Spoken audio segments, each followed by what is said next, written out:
Hello and welcome to AWS Certified DevOps Professional course.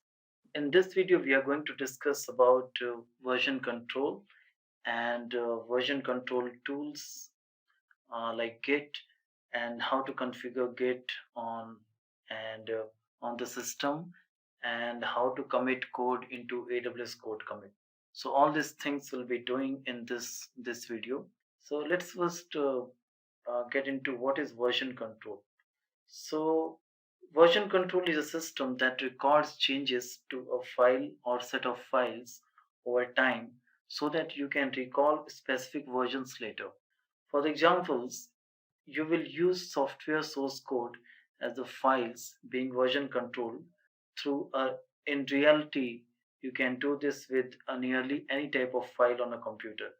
If you're a graphic or web designer and want to keep every version of an image or layout, a version control thing is a very wise thing to use for that.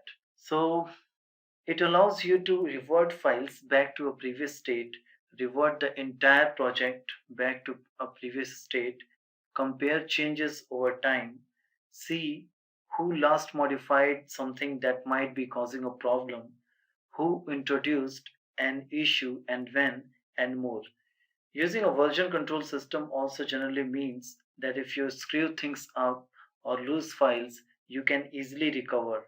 So, in this video, in this diagram, which is presented before you, we have two kind of version control system. Both are doing the same job, the centralized version control and distributed version control. But it just the distributed one is just adding a more layer to the commit and update process.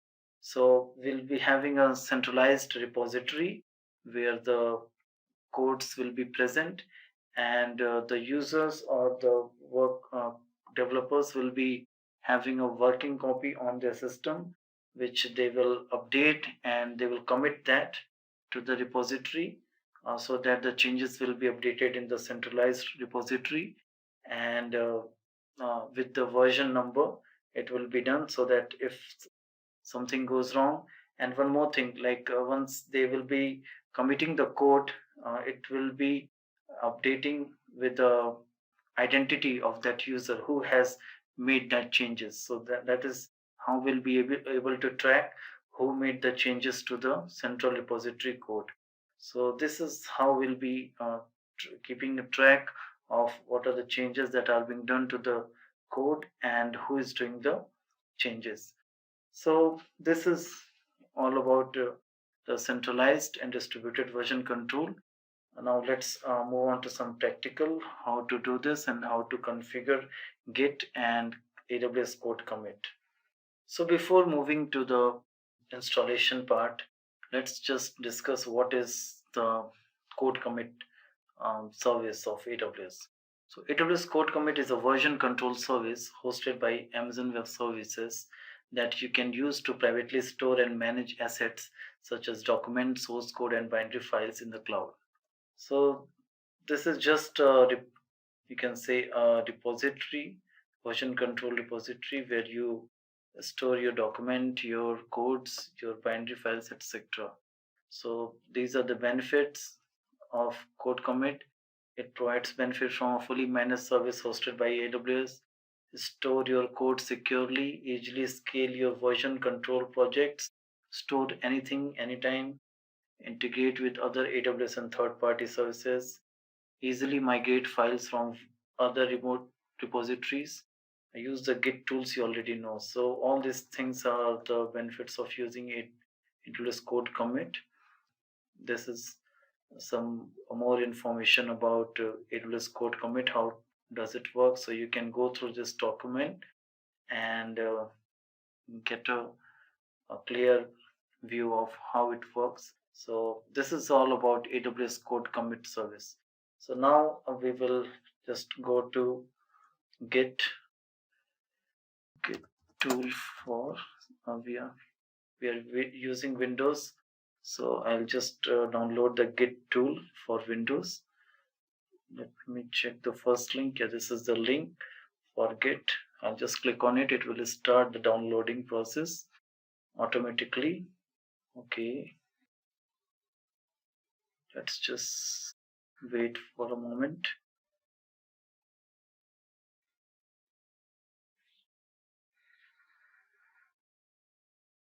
I think we have to download it.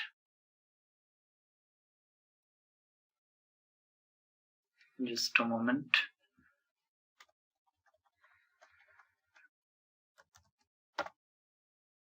Yeah, this is the correct link.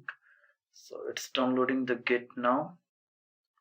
It may take some time. The file is of 35.3 MB. So I'll just pause the video for a few seconds until it's downloaded.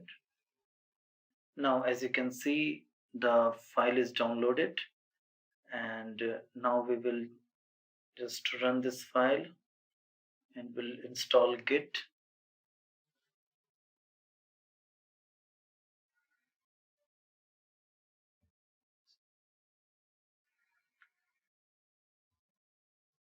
So it's giving the path as C program files Git, so I'm fine with that. It's installing some Git bash here, Git UI, LFS support, all these things. It need not to be changed. That is fine. This is also fine. Yeah. Here we have to make a note, like we need to select this option, use Git from the Windows command prompt. So in some cases, you may get the first option as checked. So we need not to use that. We'll use the middle one, use Git from the Windows command prompt. Here it's already selected, so we'll not make any change. Okay, this is also default. We need not to make any change. This is also fine. This is also fine.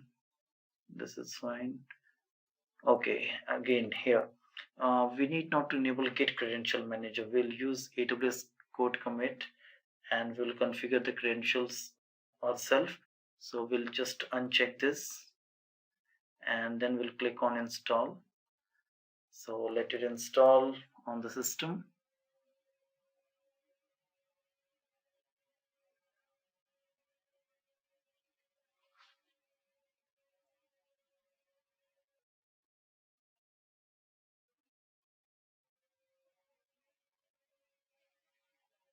We'll pause the video until it is installed completely.